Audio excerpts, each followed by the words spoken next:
Hello fellow shiny lovers, this is the Intrinsic Trader, and today we're back for an update video on ticker symbol AG First Majestic Silver.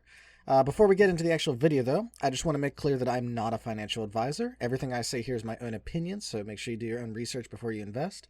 And I currently have a long position in First Majestic. Now with those things out of the way, let's go ahead and get into the actual analysis. Now last week we did have a little bit of selling pressure, the R size slightly back into overextended territory. But I noticed something that I want to go ahead and point out here.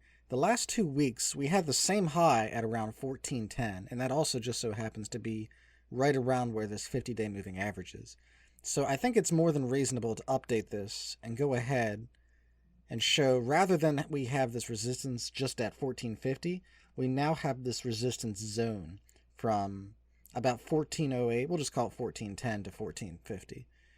So I think that's worth keeping in mind. So what am I looking at for next week? Now, I'm going to be watching closely this level of support at 1271 to see how the price interacts there. Ideally, we stay above this support and we have a third retest of 1410. That would be the best case scenario, in my opinion, and it would be a nice scalp play. That's kind of what I'm hoping for. I have a small position hoping for this bounce. But in the event that this doesn't happen and we have a test and a breakdown, our next support should be around $11, and I think it'll be good support too, because if the price does break down and go that low, then we should be significantly back into the oversold territory on the RSI, and I think this could be a good bounce play, trying to buy in the low $11 and a bounce back up to the previous support at 1271. And that's my analysis for the week of First Majestic Silver.